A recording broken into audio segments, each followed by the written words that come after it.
Welcome to episode 12 of the Truth in the Arena podcast, where we are speaking to coaches from various sports from around the United States and talking to them about the values and principles that they try to instill in their athletes. And then at some point, we transition the conversation to how those same values and principles also inform their social and political outlooks and their advocacy. Today, we are fortunate to have with us Coach Devan McConnell. Devan is the high performance director for the Utah Mammoth in the National Hockey League. Devan has also been with the New Jersey Devils and Arizona Coyotes, and then at the college level has had stops at Stanford and the University of Massachusetts at Lowell. Devan's also written a book called Intent, which you can find at various places where you track down your books online. Very fortunate to have Devan coming and spending his time with us this morning. Thank you, Devan. Appreciate it. Thanks for having me. Yeah, excited to be here. All right. So we are going to jump right in, and kicking off each of our episodes, we start talking about the core values and principles that coaches like to help instill in their athletes and that motivate them to get out onto the field or on the court or on the ice each day. And as mentioned with your bio, you have a range of high performance and sports science roles in your background, but I've also seen some recent discussion where you've talked a little bit about the values of essentialism and simplicity. Can you talk a little bit about your basic values as a coach and the things that you are trying to instill in your athletes?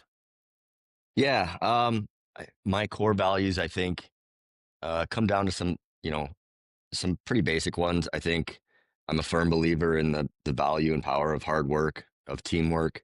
I think relationships are really important from a coaching perspective. I think that it's, I kind of live by the quote, "They don't care how much you know until they know how much you care." And I think that that's incredibly valuable, especially as I've worked at different levels.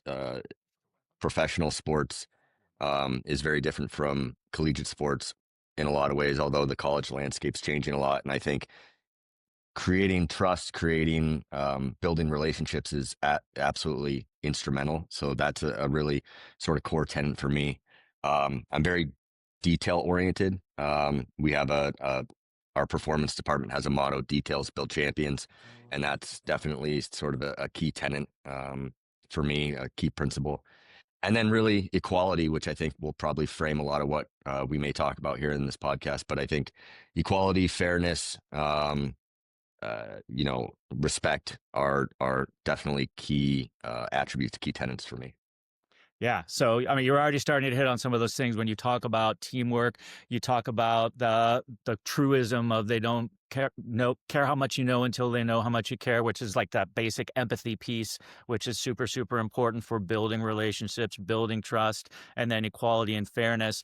As you talk about those things in the athletic world, how much do those same qualities inform your political outlook, and how do those same qualities kind of guide who you are most attracted to as political leaders? Yeah, I mean, I think there's a lot of crossover there. Again, the concepts of equality and respect, I think, are very clear resonators in both fields, or both areas of my life. I think those ideas really frame, from a political perspective, my outlook on political leaders that I gravitate towards, policies that I believe in, those types of things. I think really kind of a lot of that boils down to my values in those areas, and how much I think those frame who I am, or who I strive to be, I guess. And then the people and the movements that embody those principles, I think are, that's what like I said, that's kind of where I gravitate towards from a political perspective. Yeah, and on the specific level, in the last episode, I spoke with Coach Molly Benetti about her involvement in the Strength Coaches for Harris group that was active in the lead up to the 2024 election. And I know that you were active in that group as well. Can you elaborate just a little bit on what you found in the fellowship of coaches and your peers, kind of finding that common values and those common interests? And what are some of the takeaways you had from actually sticking your neck out into that more direct and specific role of political advocacy? Yeah, that was a very interesting experience for me. It was the first time I sort of, um, I guess, publicly sort of spoke out about my political views and values. I'm not one to shy away from conversations in those areas, but I think there's maybe a different level of accountability to your points of view when you do something like this, and bring those out into the mainstream social media. I think professional sports, hockey, I guess I could speak specifically to hockey, tends to be a more conservative landscape, just Mhm. as a general rule of thumb. Um, so for me, to be quite honest, um, being part of that group, first was enlightening and motivating, because I was able to hear from other people in our field that had similar viewpoints, and had the courage to come out and speak about those things publicly. And was when I had the opportunity to speak in that group, was honestly quite nerve wracking. Like I said, it was sort of the first time I guess I um, on a more on a larger scale publicly spoke sort of my viewpoints. And but it was also it was a great experience, because I really felt like I felt empowered by the end of it to kind of speak about those things with a group of people that are colleagues and peers that have similar viewpoints, and kind of put that out there.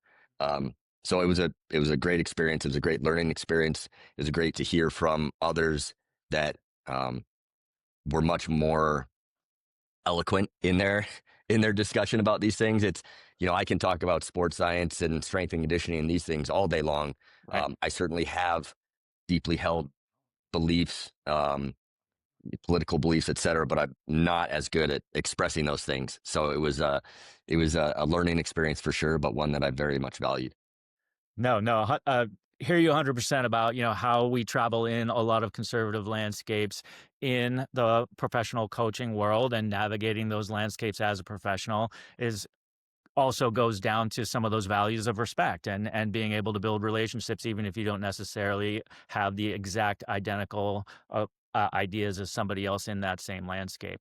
And as kind of mentioned in your bio, in addition to social and political landscapes, you've actually been in a lot of different landscapes in your career. So you've got a little bit of a well-traveled background with stops in Palo Alto, stops in Massachusetts, stops in Arizona, stops in New Jersey, and now you are in Utah.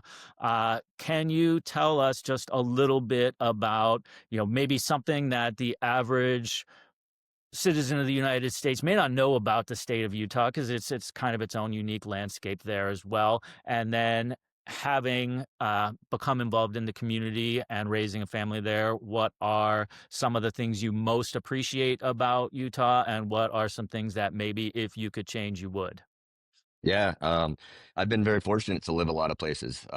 In addition to where you talked about, I grew up in Seattle, so I've lived extensive periods of my time on both coasts, but I've also lived in the kind of the Southwest area in Arizona, and now in Utah.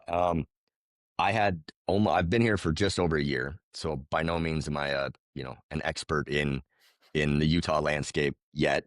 But I'd been here once before we moved here, so Mm. I really did not know what to expect moving here. What I've learned is that um, where I live in uh, Greater Salt Lake City is a pretty blue dot in a very, very red state. Mhm. So it's been interesting, and you know I've lived again Massachusetts, New Jersey, Seattle, very, very blue states, blue areas. Arizona, very, very red. state, very conservative area that I lived in. And now I'm in this sort of mixed area where outside of Salt Lake City the state tends to be very, very red, very conservative, but there's uh, quite a strong progressive movement in the Salt Lake City area, a strong LGBTQ community and movement here. So it's an interesting place to be right now in, the grander scheme of our current, political um, realities, to sort of be in this blue dot in this big red kind of part of the country, and really see some of the dichotomy between that. And even obviously, I think probably a lot of people that have maybe never been to Utah think about, the Mormon Church, which is very strong here. And again, not an expert in that area, but that population tends to be very conservative. But there's way less of that influence in the greater Salt Lake City area than I realized when we moved here. So it's been very interesting coming here and, like you said, raising a family. I have two young kids, and being in a place that was maybe unexpectedly more similar politically to my viewpoints, our family's viewpoints, than I knew coming in.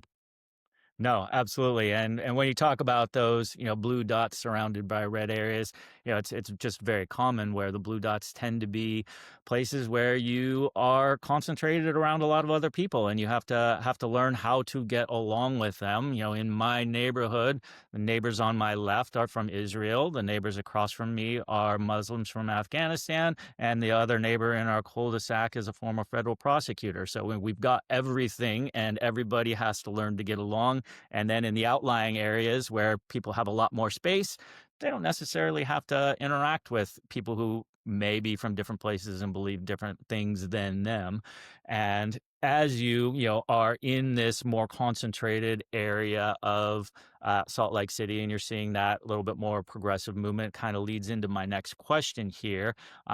Both of us are parents of kids that are getting into their teenage years and beyond, and things that we generally want to do as parents with kids that age is show them that we're trying to provide them with the best possible world that they're going to graduate into once they're ready to begin their adult lives.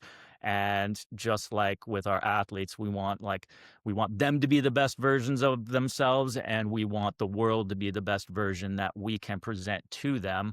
And meanwhile, you know, a lot of the advances in LGBTQ rights and civil rights and some of the other things that we've begun to take for granted over the last 20 years are being threatened and beginning to be rolled back. So how do you as a coach think that we can help instill in our athletes and our peers this idea that we need to keep fighting for the advances that we've gained and not take them for granted and let them slip on the backside?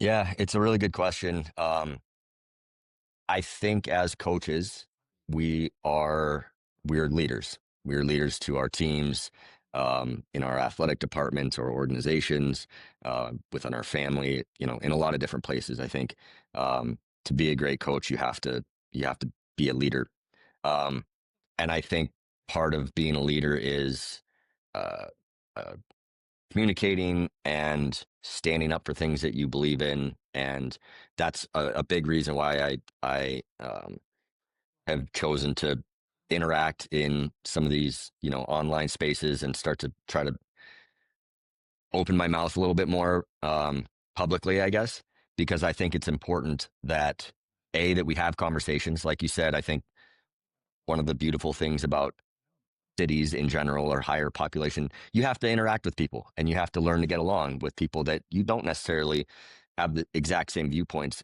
with. But you go back to our early tenets of respect, like you need to learn how to have respect for people. And I think as a coach, um, it's our job with our athletes and all of the different groups that we're a part of to lead in those ways and communicate and have conversations and, um, lead from the standpoint of being a visible positive influence for people that haven't opened their mouth yet, or aren't in a place that they can safely do that, or don't feel that they can do that. Um, I think about it all the time, in all of the different teams I've ever worked with and organizations and schools, et cetera. Um, you know, especially on the male side, very few,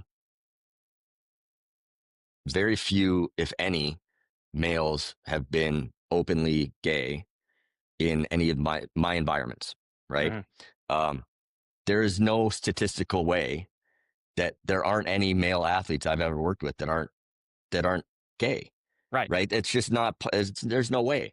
So me choosing to speak about these things and my values and inclusivity, et cetera, um, hopefully allows somebody to feel safe to be who they are at some point, whether it's at that point or not.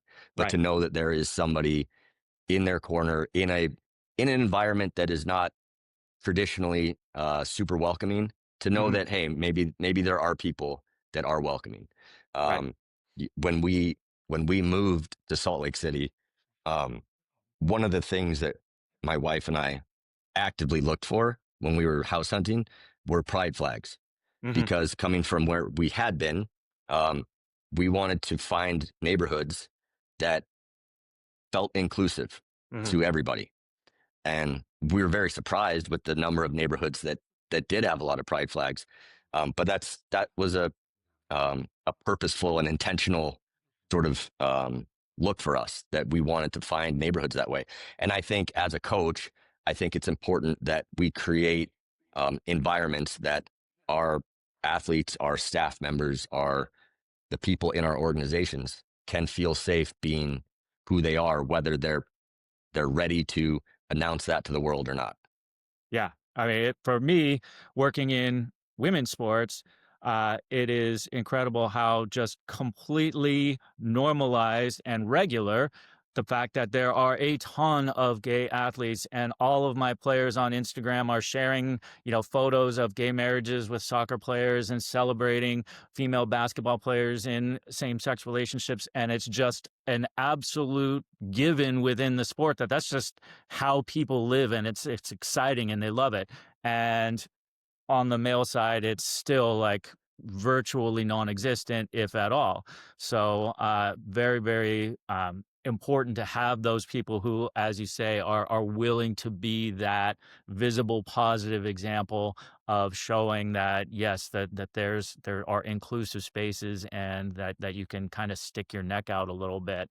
And kind of leads into my next question. One of the areas where, coaches tend to want to be a little bit uh, blinkered in their viewpoints, and just like, hey, I'm not going to talk about politics, but the one thing they will kind of sideline into are some of the culture war issues, which they don't necessarily feel are political, but something where they feel, okay, I can dip my toes into this and express my opinion there.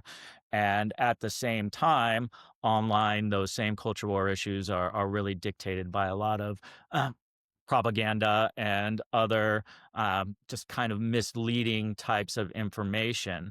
So, as we're looking to produce the healthiest athletes possible, and as we're looking to have that kind of healthy outlook on life, what are some ways that you can suggest that coaches and athletes develop a healthy media diet and vet the information that they're seeing online?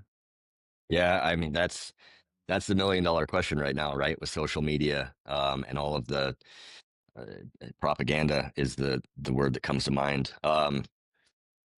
It's really challenging. I won't sit here and say that I have the answer. I think um, being media literate is really important, and I think that means, um, as you talked about, vetting your sources, learning to decipher um, what's a credible source versus what's not. What's a source of information that is primarily trying to provide insight versus trying to drive a narrative. I think, and I don't think that that's easy. Again, especially with so many different voices and so many different, platforms coming at us. But I think with our athletes, with our kids, I think it's important to, again, comes back to having conversations and talking about things. And, um, you know, I've had conversations with colleagues and with players when they've seen something or talked about something or posted something, and it just is like wildly inaccurate and propagandist, etc. And a lot of times it's for me, it's like asking them. It doesn't work well if I try to tell them this, that that's wrong, that that's incorrect, that that's a, but well, why do you believe that that's reality? Why do you believe that that's true? And sort of creating a conversation that way with people to get them to sort of speak out loud about their thoughts around whatever this, social media post or whatever is. And a lot of times you talk through things and they come to a realization that, oh yeah, that's nonsense. That doesn't make any sense at all. I just saw it and thought something and spit out my, uneducated opinion on it instead of, thinking through things. So I think it comes down to trying to be I guess a smart consumer of these different platforms and different things. And that means, not trying to avoid the temptation to jump at whatever it is that you're seeing immediately and just taking that verbatim as truth, but thinking through that, like, where is this information coming from behind the scenes, and why might this point of view or this perspective or this talking point be, out there? And then common sense, like, is this actually reality, or is this something? Does this sound like it's maybe made up if I think about it?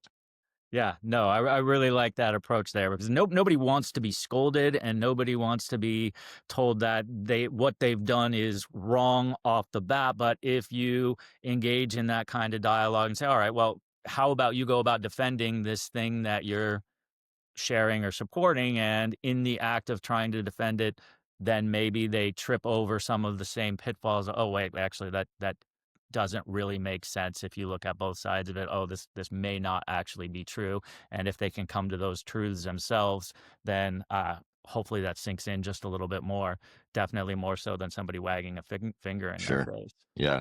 um, so heading up to the last question, and I'm interested in hearing your insight on this, because as you say, you've lived on both coasts, and you've been in different kinds of metropolitan and rural and suburban areas. So the last question that I've asked every single guest is, how do you define patriotism?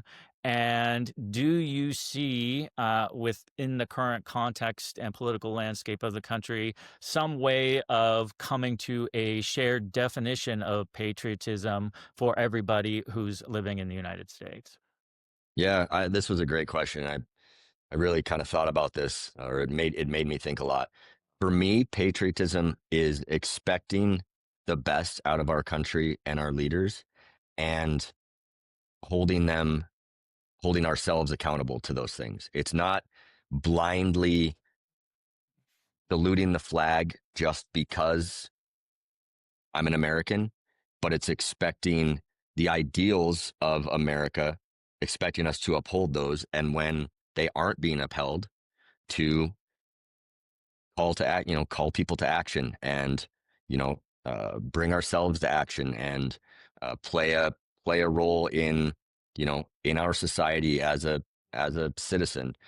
That's to me what being a patriot is. It's not, like I said, it's not just sort of blindly following following our leaders regardless of what they do or say, or policies, regardless, just because my party decided that was their platform, etc. It's expecting the ideals of our country to be upheld, and then holding our country, ourselves, and our leaders accountable to those things.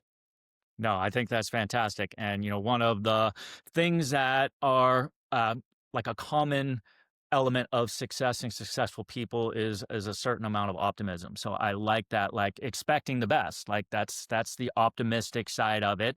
But then there's also the realistic side where, well, if you're not living up to the best, then you have to be prepared to hold your leaders accountable. You have to be willing to step up, raise your voice, and say, all right, this is what the best looks like. This is what the current state looks like. So now I'm gonna have to raise my voice and say that we can do better collectively. Yeah, it's just like, as coaches, we all talk about setting a high bar, right, with our athletes and holding them accountable. And whatever it is that we allow is, is what the culture is in our weight room, in our team, whatever. It's not the sign on the wall. It's what we actually allow to happen. Right. And it's no different. To me, that's kind of what patriotism is. It's no different. Um, it's not, the culture of our country is not the ideals, but it's what we allow, and Mhm. it's what our leaders are doing, and where our country is. That's the bar that we're at. And so patriotism to me is about setting that bar higher and then expecting to meet that level. Right.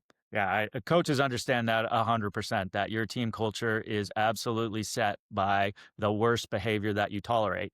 And so you better not be tolerating things that you do not want to happen. And by addressing what you won't tolerate, that's how you set your team culture. And that's how you set that higher bar. So, Coach Devan, thank you so much for coming in and joining us today. Really appreciate your thoughtfulness and your insight. Thank you very much for having me. I appreciate it.